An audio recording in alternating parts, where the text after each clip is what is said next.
This is the last present I will ever give you. My husband shoves divorce papers to me. I've decided to marry someone else. So thank you for being a cash dispenser until now.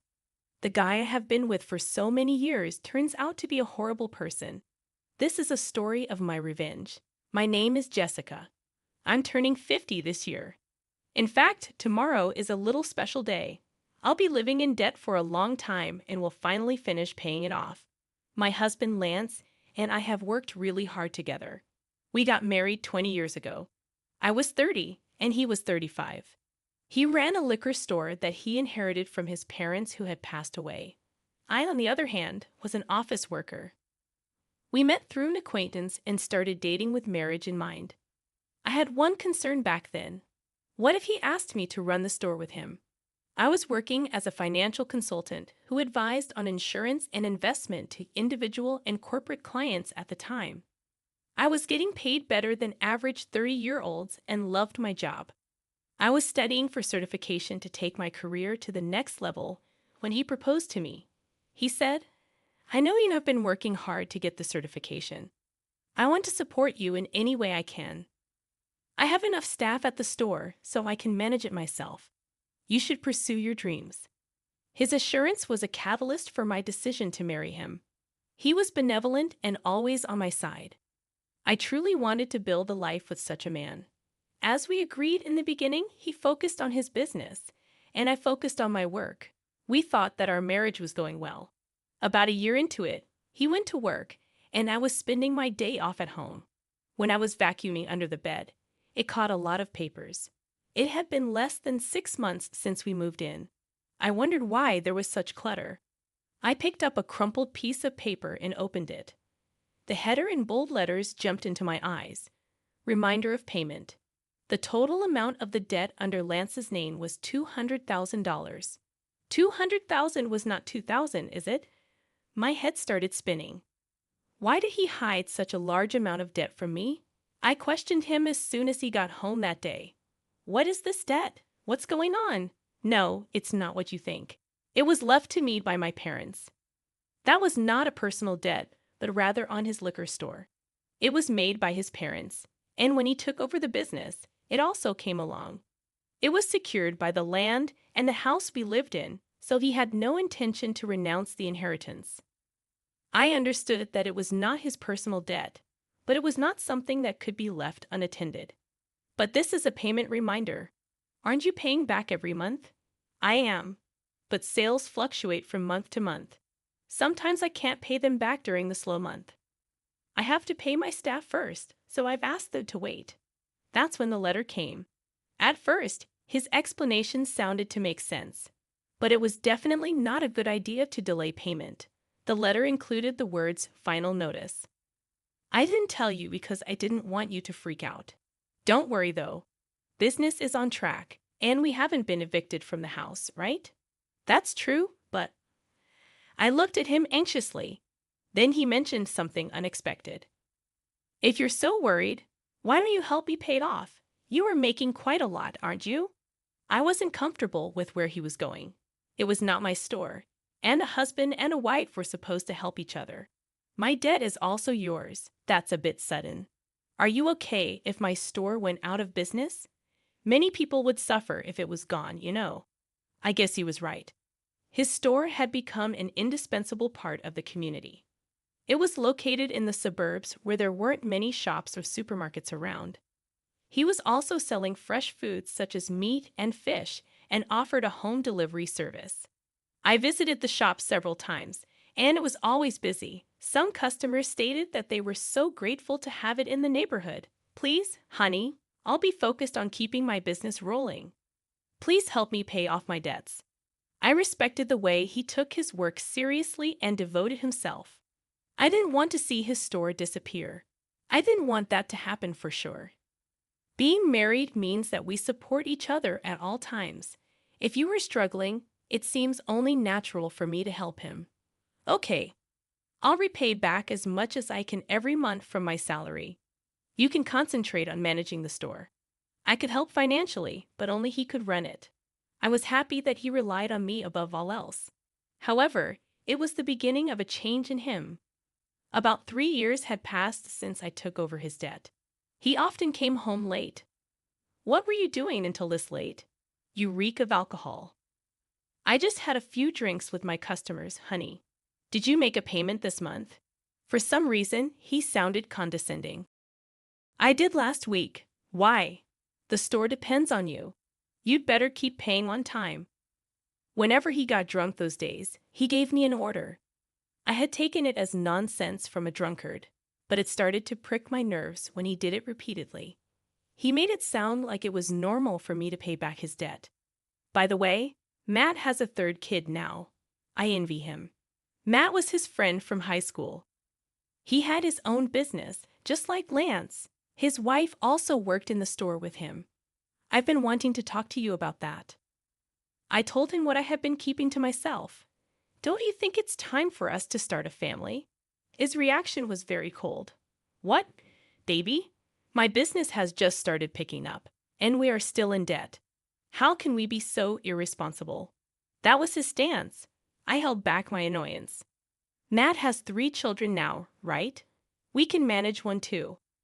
His parents are still well, and his wife works in the store. They are different from us. I couldn't counter that. I always thought that I would have children when I got married. My dream was crushed easily, so until I pay off all your debts, we can't have a baby. Well, I guess that's how it's going to be. If you make a lot of money and pay off studies quickly, I will think about it. His mean smile disgusted me, but I felt impatient to pay off the debts as soon as possible. How blind I was. Even though it was an irrational demand, I was still occupied with the thought of starting a family and didn't even think about it. From then on, I worked tirelessly for Lance. I actively obtained qualifications, took promotional exams, and secured a salary increase. I started earning much more than women my age. I even made advance payments, but the debt didn't disappear so easily. I turned 40 before I knew it and had to give up on having children. I thought to myself that I still had my husband and thought he was enough. He relied on me, and I could do anything for him. As long as I still believed that, I remained happy. Lance started coming home later and later as the days went by. He sometimes came back in the morning. I was working in the store, and it was morning when I realized it. I had to go out with a customer, and the next thing I knew, the sun was out. When I saw him working so hard to protect the store, I felt that I had to do my best as a wife too. We were on the same boat, sailing for a better future together. The months and years went by, and the day finally arrived. I was going to make the last payment the next day. For the sake of the debt, I had to pass on all sorts of luxuries. I didn't need to do so anymore. I could finally spend my hard-earned money the way I wanted. I realized that ever since I got married, I had been thinking too much about money. We had never taken a vacation or even dined at a nice restaurant. We were still in our 50s. I hoped to finally enjoy such things from then on. On the day the last payment was due, I took a day off. I prepared a more opulent dinner than usual, complete with a bottle of wine and Lance's favorite chocolate cake, intending to celebrate a debt-free life together. When he returned from work, I laid everything out on the table, remarking, "Finally, it feels like it's been a long time." But the last 20 years have gone by so fast, haven't they, honey? His trembling and lowered head made me wonder if he was crying from happiness. However, to my shock, he burst into laughter in a way I had never heard before. "What the hell is going on? Are you okay?" My supposed husband declared something outrageous. "You are dismissed now. I'm grateful to you for the past 20 years. Thanks to you paying off all my debt, I'm a free man. Great job. I don't need you anymore." What are you talking about? I genuinely had no clue. He pulled out something from his bag. "This is my last present to you." Bold letters of a divorce petition stabbed my eyes. Proudly, he continued, "I've decided to marry someone else. So you are no longer of any use to me. Thanks for being my cash dispenser until now. You're getting remarried? Have you been cheating on me all this time?" I recalled his habitual late returns, citing work or socializing. While I toiled to pay off his debt, he was nowhere to be found. His expression remained smug. I will never read that unfaithful. I have already found the next potential wife. I want to divorce you and marry her. That's why I have been waiting for you to clear my debt. Tears welled up at the absurdity. The feast I had prepared blurred before my saddened eyes. Get the hell out of here. He handed me the divorce papers. My blood boiled faster than I could feel sadness or despair. Okay, but you won't regret it. I forced out my voice. No, I won't. Why would I regret divorcing an old hag like you? Old hag? If I were hurt, he would be an old fart. Did he think he was still young? His misconception was so ridiculous that I regained composure and accepted the divorce papers. I'm going to take this with me for now, and I'll be in touch. I packed my belongings and left the house. How could my 20 years of marriage come to such an easy end? Finally alone, I shed tears of emptiness and frustration. Later, I asked my attorney for a divorce agreement, sending it to Lance. I also requested a background report on his bride-to-be. Shortly after, he called me. Hey, Jessica, what the hell is this document? He sounded furious. I could imagine his face turning bright red even over the phone. Contrasting his fury, I remained calm. That is a divorce agreement. What about it? I know what it is. What I'm talking about is this loan agreement. Why do I have to pay you back? He sounded distraught, yelling, This is crazy. This is not right. Referring to the repayment of the loan between spouses during the marriage, he protested against returning the money I paid on his behalf. This is ridiculous. You decided to do it out of your goodwill, didn't you? Why are you digging up the past? What do you mean? I did it as your wife. If we divorce, that's a different story. Regret hit him. He just realized it. When he asked for a divorce, I immediately thought of making him repay my head. My profession involved dealings with insurance and investments, giving me contacts with experienced attorneys. I consulted them right away. The total, including interest, was a little over $300,000. I was determined to have him pay me back precisely that. That was all I asked for. He grasped the seriousness, seeing the name of a locally famous attorney on the document. Ludicrously, he said, You know that I don't have much money. Sell the store to fund it then. If I do that, I won't have anything left. You're only 55. You could still find a job if you wanted to. Give me a break. The conversation made no sense. I wanted to hang up, but there was one last thing to check. How's it going with your new bride-to-be? None of your business. I burst out in laughter. It seemed like he was going through a lot. Good luck. I was about to hang up. Wait a minute. I've decided not to marry her. We can start over. For some reason, he pleaded with me. I yelled my last words and hung up. Start over? Don't kid yourself. I don't want you. I had been married to such a man for 20 years. Did I look more ridiculous than him in the eyes of others? I respected him until the divorce. I had watched him work hard for the store and his customers. 20 years later, I realized he was just a fool. The mentioned remarriage started with innocent flirtation with a part-time university student, Melissa. You are so cute, Melissa. Will you be my wife? She played along, jokingly replying, Well, I would think about it if you let me be a full-time housewife. The truth was, he believed she was serious. Marrying a man nearly 40 years her senior seemed like a mere joke to her. It turned horrifying when he persistently pressed her to marry him, leading her parents to intervene and obtain a restraining order against him. Reading the private investigation report, I laughed so hard I hyperventilated. When he came home late, I assumed he was working hard, unaware of the truth. Instead, he was hitting on young girls at bars and strip joints, boasting, I'm surprisingly popular with young girls. I'm a salesman, so I have this easy-to-talk-to aura and get along with them.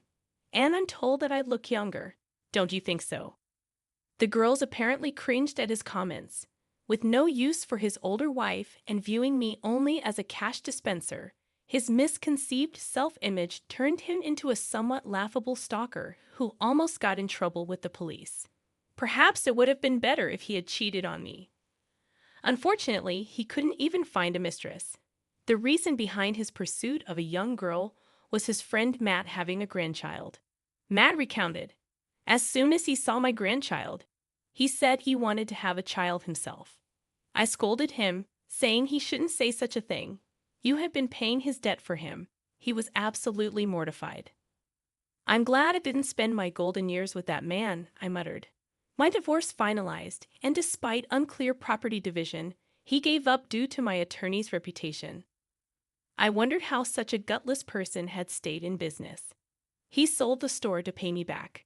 Fortunately, just before the sale, his employees abandoned him. Customers frowned at him for giving up a family business. When they learned the reason was to pay his ex-wife, shock spread through the community. He got what he deserved when he demanded a divorce. A true story that sounded like a comedy circulated. Even if he hadn't sold the store, the bad publicity would have affected his business. Selling before bankruptcy was probably a blessing. The money wasn't enough, so he still works part-time to pay me back. Sometimes he messages, "It was all my fault. Can we get back together?" Even after blocking, he calls from different phones. "If you contact your ex-wife any further, we'll file a restraining order," warned my attorney. The calls stopped. He is terrified of the attorney. Guess what I do now? I'm a marriage counselor. Turning 50, I joined my friend's matchmaking business. I quit my previous job, helping singles find a match, offering advice on finances, insurance, etc. Couples appreciating frank discussions from the beginning increased our membership. Having been through a lot, I don't want them to make the same mistakes I did. Though my salary is lower, I enjoy helping others be happy every day. I found happiness after getting rid of my ex-husband. Today, I'm a bridge to someone else's happiness.